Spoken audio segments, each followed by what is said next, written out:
మా latest videos కోసం మా ఈ తెలుగు న్యూస్ ఛానల్ సబ్స్క్రైబ్ చేసి గంట సింబల్ యాక్టివేట్ చేసుకోండి. రథసప్తమి రాబోతుంది. ఇది సూర్యుడి పుట్టినరోజు, సూర్యుడిని పూజించే రోజు.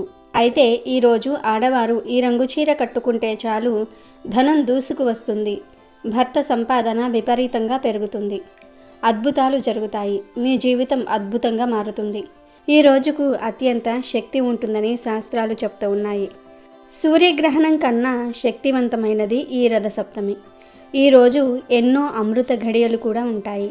ఇలాంటి అద్భుతమైన రోజున స్త్రీలు ప్రత్యేకమైన రంగులో ఉండే దుస్తులను ధరిస్తే చాలు దీర్ఘ సుమంగళి యోగం కలుగుతుంది, కష్టాలన్నీ కూడా పోతాయి, మీ జీవితం అద్భుతంగా మారిపోతుంది, భర్తకు మంచి జరుగుతుంది, భర్త సంపాదన విపరీతంగా పెరుగుతుంది అని శాస్త్ర పండితులు చెప్తూ ఉన్నారు. మరి రథసప్తమి రోజు ఏ రంగు దుస్తులు ధరించాలి అనే విషయాన్ని ఇప్పుడు మనం ఈ వీడియోలో వివరంగా తెలుసుకుందాము. వీడియోలోనికి వెళ్లే ముందు ఒక చిన్న రిక్వెస్ట్. మొదటిసారి మన ఛానల్లోనికి వచ్చినట్లయితే మన ఛానల్ని సబ్స్క్రైబ్ చేసుకొని ఈ వీడియోకి ఒక లైక్ ఇచ్చి కామెంట్ బాక్స్లో ఓం సం సూర్యాయ నమః అని కామెంట్ చేయటం మాత్రం అస్సలు మర్చిపోవద్దు. మాఘశుద్ధ సప్తమినే రథసప్తమి అంటారు. అత్యంత పవిత్రమైన పండుగలలో రథసప్తమి పండుగ ముఖ్యమైనది. ఎంతో పవిత్రమైన ఈ రథసప్తమి రోజున ప్రతి ఒక్కరూ ఉదయాన్నే నిద్రలేవాలి. ఈ రోజున పొరపాటున కూడా ఆలస్యంగా నిద్రలేవకూడదు. ఈ రథసప్తమి పండుగ రోజున ఇంటి ముందు ఖచ్చితంగా రథం ముగ్గును వేసుకోవాలి. అలా రథం ముగ్గు వేసుకోవటం వలన అష్టైశ్వర్యాలు సిద్ధిస్తాయి అని నానుడి. ఆ రథం ముగ్గును కూడా తూర్పు వైపు వెళ్తున్నట్లుగా వేస్తే మరీ మంచిది కనుక ఈరోజు రథం ముగ్గు వేసి పసుపు కుంకుమలతో అలంకరించుకోండి. ఇక రథసప్తమి రోజున ఖచ్చితంగా వేడి నీటితో జిల్లేడి రేగి ఆకులను నెత్తిమీద భుజాల మీద పెట్టుకుని తల స్నానం చేయాలి. అలా స్నానం చేసిన వారికి ఊహించలేనంత ఐశ్వర్యం కలుగుతుంది, పట్టిందల్లా బంగారం అవుతుంది. రథసప్తమి సందర్భంగా ఉదయం తల స్నానం చేసిన తర్వాత నీటిలో ఒక ఎర్రటి పుష్పాన్ని వేసి సూర్యభగవానుడికి ఆర్జ్యం సమర్పించండి. ఓం సూర్యాయ నమః అనే మంత్రాన్ని చదువుతూ సూర్యునికి ఆర్జ్యం సమర్పిస్తే ఇక మీ జన్మ ధన్యమైపోయినట్లే. మీ జీవితంలో ఉన్న కష్టాలన్నీ ఖచ్చితంగా తొలగిపోతాయి. సూర్య భగవానుడి ఆశీర్వాదంతో మీకు మంచి రోజులు ప్రారంభమవుతాయి. అలాగే ఈరోజు నీటిలో కొంచెం పసుపు కలిపి ఆ పసుపు నీటిని ఇల్లంతా చల్లుకోండి. అలాగే మీ ఇంట్లో తులసి మొక్క ఉంటే ఆ రోజు ఆ తులసి ముందు ఒక రథం ముగ్గును వేసి తులసి కోటలో ఒక దీపాన్ని వెలిగిస్తే ముక్కోటి దేవతల ఆశీర్వాదంతో డబ్బు పరంగా మీ ఇంటికి బాగా కలిసొస్తుంది. కోనార్క్లోని సూర్య దేవాలయంలో అరసవల్లిలోని సూర్య దేవాలయంలో రథసప్తమిని పురస్కరించుకొని మహావైభవపేతమైన ఉత్సవం జరుగుతుంది. కోనార్క్లో జరిగే ఈ రథోత్సవాన్ని చూడడానికి దేశ నలుమూలల నుండి భక్తులు తండోపతండాలుగా వస్తారు. ప్రతిరోజు సూర్య నమస్కారాలు చేయటం మంచిది. రథసప్తమి నాడు చేస్తే మరీ మంచిది. ఈరోజు ఆవునేతితో దీపం వెలిగించి సూర్య భగవానుడికి నమస్కరించుకుంటూ నది లేదా చెరువుల్లో వదిలితే మంచిది. సూర్యుడిని ఎర్రటి పూలతో పూజించటం శ్రేష్టం. రవితేజునికి రేగిపళ్ళు ఇష్టం కనుక ఈరోజు రేగిపళ్లను పరమాన్నాన్ని ఆతిథ్యునికి నైవేద్యంగా సమర్పించాలి. ఇతర మాసంలోని సప్తమి తిథుల కన్నా మాఘమాసంలోని సప్తమి తిథి చాలా విశిష్టమైనది. ఎందుకంటే స్వామివారి నిజరూప దర్శనం కలిగేది రథసప్తమి రోజే. మనం ప్రత్యక్ష దైవంగా సూర్యుని ఆరాధిస్తాం. నిత్య దేవతారాధనలో సూర్యోపాసన, సూర్య ఆరాధన ఎంతో ప్రాచీనమైనది. భగవంతుని కార్యాలైన సృష్టి, స్థితి మరియు లయలలో స్థితికి ప్రధానమైనటువంటి సూర్యుడు ప్రత్యక్షంగా పూజలందుకుంటున్నాడు. ఇక ఎంతో పవిత్రమైన ఈ రథసప్తమి రోజు ఆడవారు ఆకుపచ్చ రంగు లేదా పింక్ కలర్లో ఉండే చీరను కట్టుకుంటే చాలా మంచిది.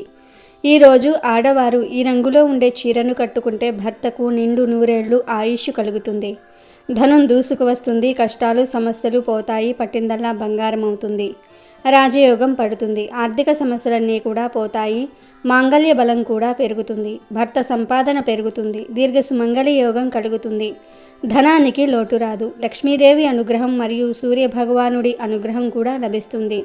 సంవత్సరం అంతా దేనికి లోటు రాకుండా ఉంటుంది. కనుక స్త్రీలు ఈరోజు ఆకుపచ్చ లేదా గులాబీ రంగులో ఉండే చీర కట్టుకోండి. చీర అనే కాదు, డ్రెస్సులు వేసుకునేవారు కూడా ఈ రథసప్తమి రోజు ఈ రంగులో ఉండేవి వేసుకుంటే మంచిది. ఆడవారనే కాదు, మగవారు, పిల్లలు, పెద్దలు అందరూ కూడా ఈ రథసప్తమి రోజు గ్రీన్ లేదా పింక్ కలర్లో ఉండే దుస్తులు ధరిస్తే చాలా మంచి జరుగుతుంది. సంవత్సరమంతా కూడా కలిసి వస్తుంది. ధనానికి లోటు రాకుండా ఉంటుంది. మంచి ఆరోగ్యం కూడా లభిస్తుంది. ధన ద్వారాలు తెరుచుకొని మీ సంపాదన మార్గాలు పెరుగుతాయి. ఖచ్చితంగా మీరు కుబేరులుగా మారే అవకాశాలు వస్తాయి కనుక అందరూ కూడా ఈరోజు ఈ రంగులో ఉండే దుస్తులు ధరించండి. ఇంకొక ముఖ్య విషయం ఏమిటి అంటే ఈరోజు ఎట్టి పరిస్థితుల్లోనూ కూడా బ్లాక్ కలర్లో ఉండే దుస్తులు మాత్రం ధరించవద్దు. దాని వలన సంవత్సరమంతా కష్టాలు ఎదురవుతాయి. కనుక మీరు ధరించే దుస్తుల్లో బ్లాక్ కలర్ మిక్స్ అవ్వకుండా చూసుకోండి. కాబట్టి అందరూ కూడా రథసప్తమి రోజు గుర్తుపెట్టుకుని ఈ రంగులో ఉండే దుస్తులను ధరించి సంవత్సరమంతా సూర్య అనుగ్రహంతో ఆరోగ్యంగా ఆనందంగా జీవించండి. ఇక ఎంతో శక్తివంతమైన పవిత్రమైన రథసప్తమి రోజు రావి ఆకులను గుమ్మాలకు తోరణాలుగా కట్టుకోవాలి. ఈరోజు రావి చెట్టు దగ్గరకు వెళ్ళి 11 లేదా 21 రావి ఆకులను తెచ్చుకొని ఆ ఆకులతో తోరణం చేసి కట్టుకుంటే ఇంట్లో వారికి సకల శుభాలు కలిగేలాగా సూర్య భగవానుడు దీవిస్తాడు. పూర్వం ఈరోజు అందరూ రావి ఆకుల తోరణం కట్టుకునేవారు. ఇలా కట్టుకోవటం వలన సకల ఐశ్వర్యాలు సిద్ధిస్తాయి.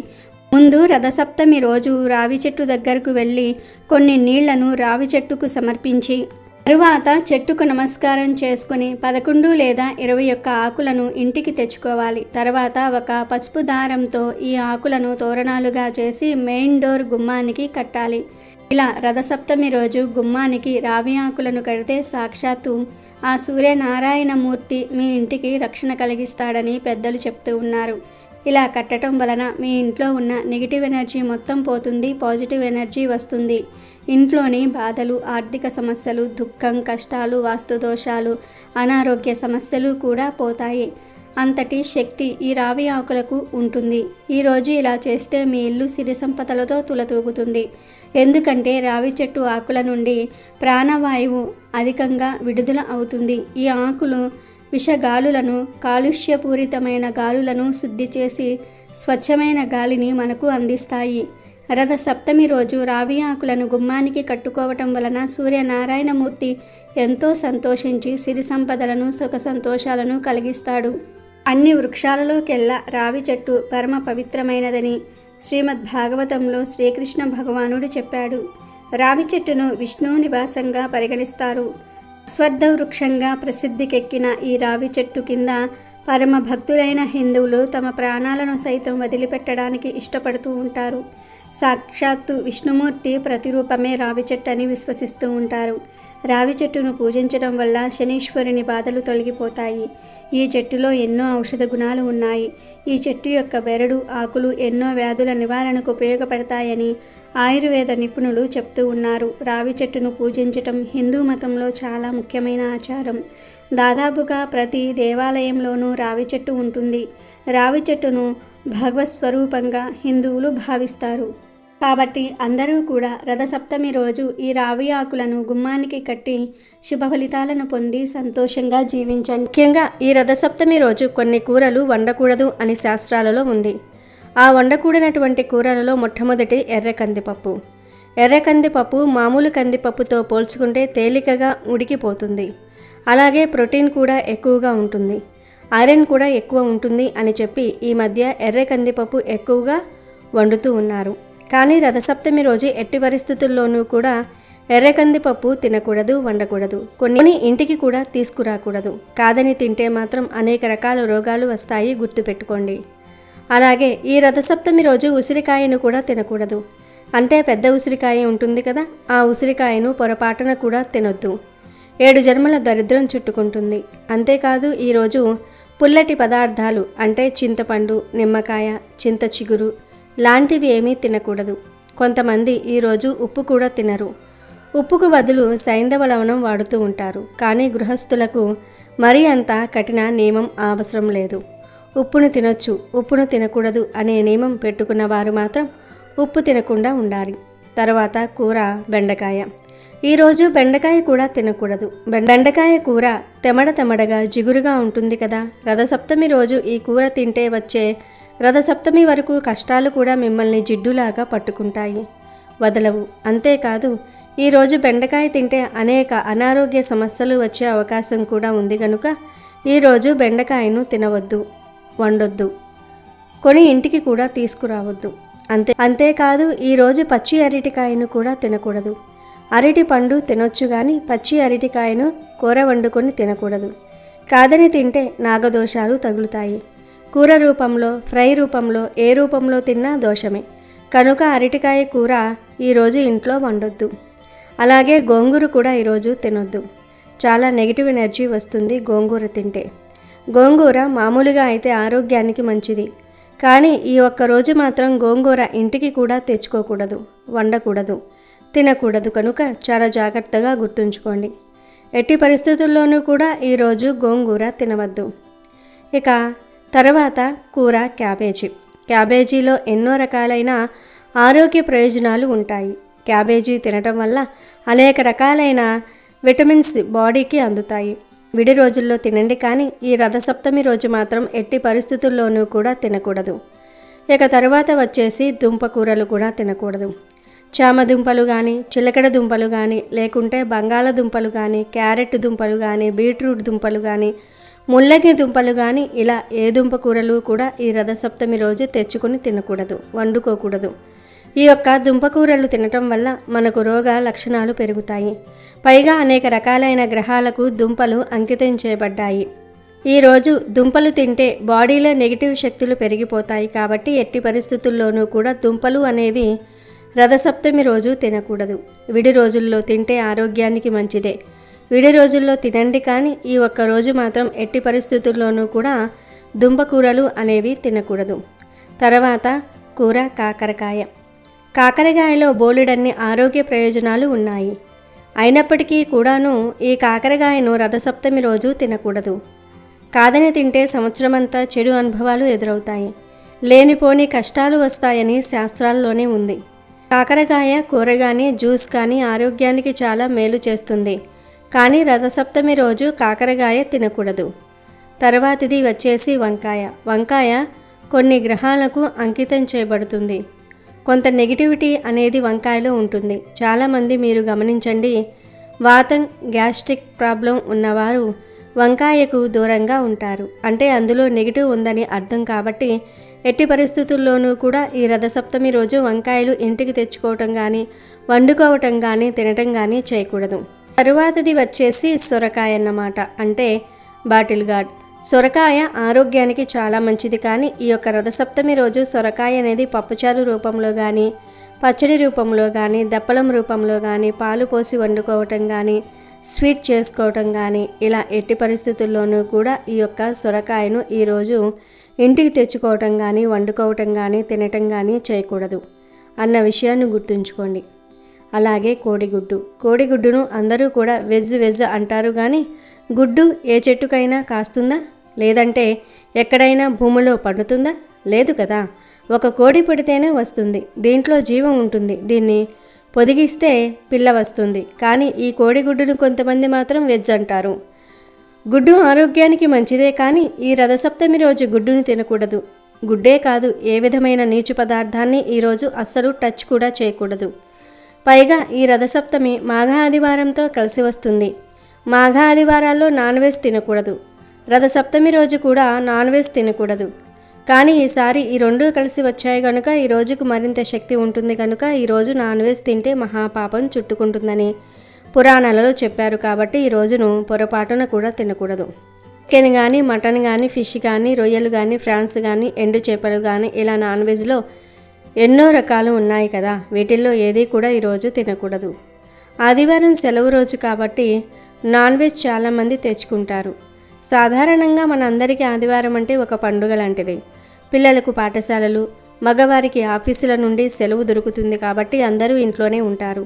దీనితో ఆడవారు కూడా ఇంట్లో అందరికీ ఇష్టమైన చికెను, మటను లాంటి మాంసాహార వంటకాలు వండి పెడుతూ ఉంటారు. మగవారు కూడా సెలవు కదా అని ఎంతో ఇష్టంగా తింటారు. కానీ ఈసారి ఆదివారం రోజు రథసప్తమి వచ్చింది. రథసప్తమి అంటే సాక్షాత్తు ఆ సూర్యభగవానుడు జన్మించిన రోజు. కనుక ఈ రోజున సెలవు కదా అని తెలియక నాన్ వెజ్ వండినా లేదా తిన్నా సూర్యదేవుని అనుగ్రహానికి దూరం కావాల్సి వస్తుంది. ఈరోజు నాన్ వెజ్ తింటే ఖచ్చితంగా అనారోగ్య సమస్యలు ఎదురవుతాయి అని మేము చెప్పట్లేదు, శాస్త్రమే చెప్తుంది. కాబట్టి ఈ ఆదివారం సెలవు అని మాంసం జోలికి వెళ్ళకండి. మీ కుటుంబం బాగుండాలని, ఆయురారోగ్యాలు కలగాలని కోరుకుంటే ఈ ఒక్కరోజు నాన్ వెజ్ మానేయండి. ఇంట్లో మగవారు నాన్ వెజ్ వండమని అడిగితే వారికి ఈ వీడియో చూపించండి. ఈరోజు నాన్ వెజ్ తినకూడదని అర్థమయ్యేలాగా చెప్పండి. అంతకీ వినకపోతే వారికి వండి పెట్టేయండి, మీరు మాత్రం తినకండి. కానీ నాన్ వెజ్ కోసం గొడవలు పడకండి. కానీ ఈరోజు నాన్ వెజ్ తినకుండా ఉంటేనే మంచిది అనే విషయాన్ని గుర్తుపెట్టుకోండి. ఇవే ఈరోజు తినకూడని కూరలు. ఇవి తప్ప మిగిలిన కూరలన్నీ ఈరోజు తినొచ్చు. ప్రత్యేకంగా ఈరోజు చిక్కుడుగాయ కూర వండుకొని తింటే సూర్య భగవానుని అనుగ్రహం కలుగుతుందని పెద్దలు చెప్తూ ఉన్నారు. కనుక ఈరోజు చిక్కుడుగాయను తినే ప్రయత్నం చేయండి. కూర రూపంలోనో ఫ్రై రూపంలోనో ఏదో ఒక విధంగా తినండి, మంచిది. ఈ రథసప్తమి రోజున మీ ఇంట్లోని బియ్యం డబ్బాలో ఈ చిన్న వస్తువును పెడితే చాలు, మీరు కూర్చుని తిన్నా తరగని ఆస్తి వస్తుంది, మీ ఇంట్లో ధనవర్షం కురుస్తుంది అని మన పెద్దలు ఆధ్యాత్మిక శాస్త్రాలు చెప్తూ ఉన్నాయి. ఎందుకంటే బియ్యం డబ్బాను మనం సాక్షాత్తు అన్నపూర్ణాదేవి స్వరూపంగా భావిస్తాం. ప్రపంచంలో ఏ జీవి అయినా సరే, అది చిన్న చీమ నుండి పెద్ద ఏనుగు వరకు ఆహారం లేనిదే బ్రతకలేదు. మనిషికి అన్నమే ప్రాణాధారం. అందుకే మన పెద్దలు అన్నం పరబ్రహ్మ స్వరూపం అని అన్నారు. మనం సంపాదించే ప్రతి రూపాయి కూడా ఆఖరికి నోటి దగ్గరికి వచ్చే అన్నం మెతుకు కోసమే. మన ఇంట్లో ధాన్యలక్ష్మి ఎప్పుడూ నిండుగా ఉండాలి అంటే బియ్యం డబ్బాను మనం ఒక దేవాలయంలా చూసుకోవాలి. బియ్యం డబ్బా అనేది కేవలం బియ్యం పోసుకునే పాత్ర మాత్రమే కాదు, అది మన ఇంటి అక్షయ పాత్ర. పూర్వకాలంలో మన అమ్మమ్మలు, నాయనమ్మలు బియ్యం డబ్బాను ఎంత జాగ్రత్తగా చూసుకునేవారో మనందరికీ తెలుసు. బియ్యం నిండుగా ఉంటేనే ఆ ఇంట్లో సుఖశాంతులు ఉంటాయని వారి నమ్మకం. తెల్లగా మెరిసే బియ్యం గింజలు లక్ష్మీదేవికి అత్యంత ఇష్టమైనవి. అందుకే మనం ప్రతి శుభకార్యంలో బియ్యాన్నే అక్షింతలుగా మార్చి తల మీద వేయించుకుంటూ ఉంటాం. బియ్యం డబ్బా నిండుగా ఉంటే ఆ ఇంట్లో ఎప్పుడూ ఆకలి కేకలు వినిపించవు, దారిద్ర్యం దరిచేరదు. ఈ బియ్యం డబ్బాలో రథసప్తమి రోజు ఒక వస్తువుని వేస్తే చాలు, మీ దశ మారిపోతుంది. రథసప్తమి అనేది సామాన్యమైన రోజు కాదు. ఈసారి ఈ పండుగ ఆదివారంతో కలిసి వస్తుంది. ఆదివారం అన్నా రథసప్తమి తిథి అన్నా సూర్యుడికి చాలా ఇష్టం. ఈ రెండు ఇలా కలిసి రావటం చాలా అరుదు, చాలా విశేషం.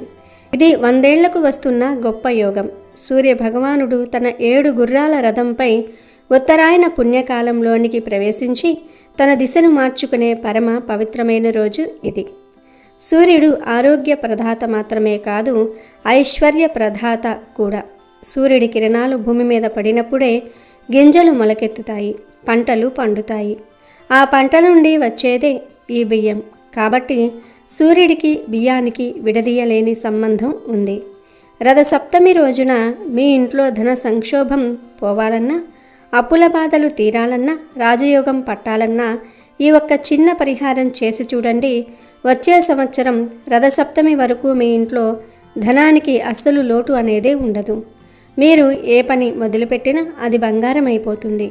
ఈ పరిహారం గురించి, ఆ బియ్యం డబ్బాలో పెట్టాల్సిన ప్రత్యేకమైన వస్తువు గురించి ఇప్పుడు ఈ వీడియోలో వివరంగా తెలుసుకుందాం. బియ్యం అనేవి అత్యంత పవిత్రమైనవి. బియ్యం కింద పడితే మనం వెంటనే కళ్ళకు అద్దుకుంటాం. ఎందుకంటే అది లక్ష్మీ స్వరూపం. బియ్యాన్ని ఎప్పుడూ కాళ్ళతో తొక్కకూడదు, పొరపాటున కింద వంపకూడదు. అదేవిధంగా బియ్యం డబ్బాకు కూడా ఎప్పుడూ కాళ్ళు తగలకూడదు. చాలామంది వంటగదిలో బియ్యం డబ్బాను ఎక్కడ పడితే అక్కడ పెట్టేస్తూ ఉంటారు. కానీ బియ్యం డబ్బా ఎప్పుడూ శుభ్రమైన చోట, ఒక పవిత్రమైన దిశలో ఉండాలి. ఆ డబ్బా చుట్టూ బూజులు పట్టిన, దుమ్ము ఉన్న లక్ష్మీదేవి ఆ ఇంట్లో ఉండదు. బియ్యం డబ్బాను మీరు ఒక చిన్న గల్లాపెట్టెలా భావించాలి. బియ్యం డబ్బాలో ఎప్పుడూ బియ్యం తప్ప వేరే వస్తువులను, అంటే పప్పు ప్యాకెట్లు, కారం ప్యాకెట్లు, నూనె డబ్బాలు వంటివి కలిపి పెట్టకూడదు. ఇలా చేస్తే అది దరిద్రానికి దారితీస్తుంది. చాలామంది స్థలం తక్కువగా ఉందని బియ్యం డబ్బా లోపలే చింతపండు, కారము ప్యాకెట్లు దాచేస్తూ ఉంటారు. ఇది చాలా పెద్ద పొరపాటు. బియ్యం డబ్బా అనేది కేవలం ధాన్యానికి మాత్రమే పరిమితం అవ్వాలి. అప్పుడే ఆ ఇంట్లో ఐశ్వర్యం నిలుస్తుంది. బియ్యం డబ్బాను ఎప్పటికప్పుడు తుడుస్తూ శుభ్రంగా ఉంచుకోవాలి. ఎప్పుడైతే మీరు బియ్యాన్ని గౌరవిస్తారో అప్పుడే ఆ ఆహారం మీకు ఆరోగ్యాన్ని, ఐశ్వర్యాన్ని ఇస్తుంది. ఇక రథసప్తమి రోజు మీరు రాత్రి పడుకునేలోపు ఏదో ఒక సమయంలో ఒక తెల్లటి కాగితం తీసుకోండి. ఈ కాగితం కొత్తది, మచ్చలు లేనిది అయి ఉండాలి. ఆ కాగితానికి 4 వైపులా కుంకుమతో బొట్లు పెట్టండి. కుంకుమ అనేది శక్తికి చిహ్నం. ఇప్పుడు ఆ కాగితం మధ్యలో కొన్ని ప్రత్యేకమైన వస్తువులను ఉంచాలి. అవేమిటంటే 2 ఎండుమిరపకాయలు, 5 వేపాకులు, 5 తులసి ఆకులు, 1 రూపాయి నాణెం, 1 జాజికాయ, 1 వక్క మరియు 1 దాల్చిన చెక్క ముక్క. ఈ వస్తువులన్నీ మీరు ముందు రోజే సిద్ధం చేసుకోండి. ఈ వస్తువులన్నిటికీ ప్రకృతిలో ఒక ప్రత్యేకమైన శక్తి ఉంది. వీటిని కలిపి ఒక పొట్టంలా కడితే అది ఒక శక్తివంతమైన యంత్రంలా పనిచేస్తుంది. ఎండుమిరపకాయలు మీ ఇంట్లో ఉన్న నెగిటివ్ ఎనర్జీని, దిష్టి దోషాలను తొలగిస్తాయి. ఎరుపు రంగు సూర్యుడికి ఇష్టం కాబట్టి ఎండుమిరపకాయలు సూర్యశక్తిని గ్రహిస్తాయి. వేపాకులు సాక్షాత్తు అమ్మవారి స్వరూపం.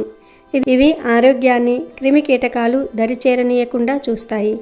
తులసి ఆకులు సాక్షాత్తు మహాలక్ష్మికి చిహ్నం. అవి ఉన్న చోట ఐశ్వర్యం తాండవిస్తుంది.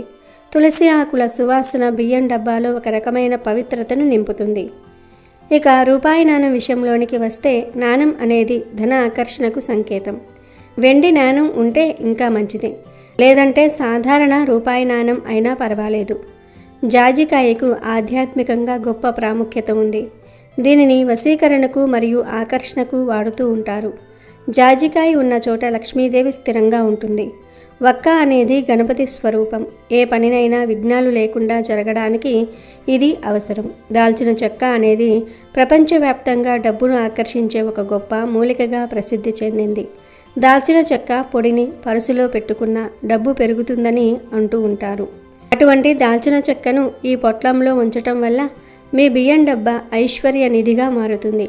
ఈ వస్తువులన్నీ కలిపి ఆ తెల్ల కాగితంలో పెట్టి ఒక ఎర్రటి దారంతో లేదా మామూలు దారంతో చిన్న పొట్లంలాగా కట్టండి.